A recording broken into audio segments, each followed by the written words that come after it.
I'm gonna tell you how I got what I wanted, but after I got it, I didn't want it anymore. My name is Michael Deere, and this is another video, and this channel is for the people who want to grow, who want to do, and who want to become. If that's you, then consider subscribing because I will be putting out more videos like this to help you on your journey to greater. So now to my experience. One day I was traveling on the subway, the New York City subway, the A train, and as the train was approaching the station, you had a platform full of eager riders waiting to get on the train. And I somehow spotted a car that was empty, a train car that was empty, and all of the other cars passing. And there's about 8 cars on a New York City A train, and 7 of the cars were full and packed to capacity.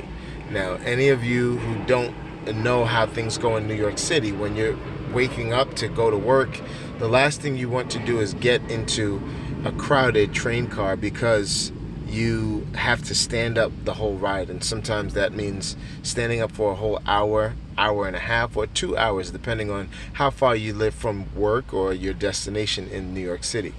So, needless to say, I was happy to see that in the middle, in between 2 jam-packed cars, there was this empty car that seemed like an answer to prayer. And as I saw the car moving closer to me, I got excited. I lit up, and I guess 2 or 3 people next to me got excited as well. But all of a sudden, they turned their attention to one of the packed cars. So on either side, people who were spotting the empty car went to one of the packed cars that the empty car was connected to.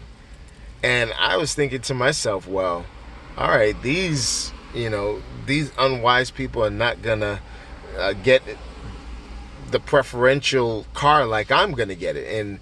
And I said, okay, well, I guess I'm just the blessed one or the lucky one today, so I'll go in the train car. And as quickly as I got in, as excited as I was when I went in, the doors closed behind me, and that excitement and that bliss just left me immediately.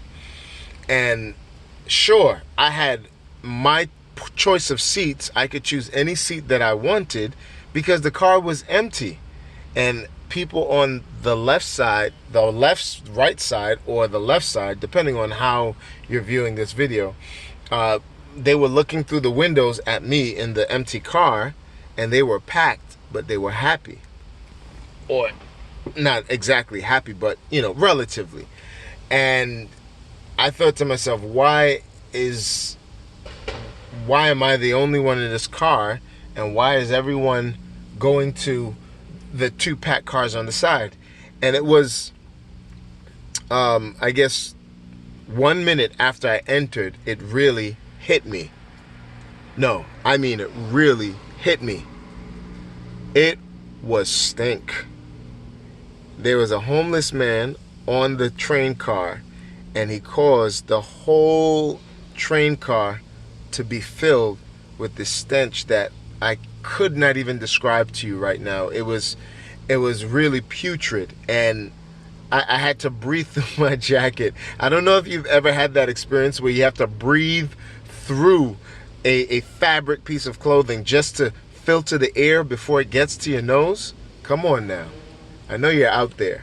So that's what happened to me, and it taught me a valuable lesson. And the lesson is this. Well, it's a derivative of a common lesson or a cliche that we hear. If something's too good to be true, it probably is. Wait. If something seems too good to be true, it probably is.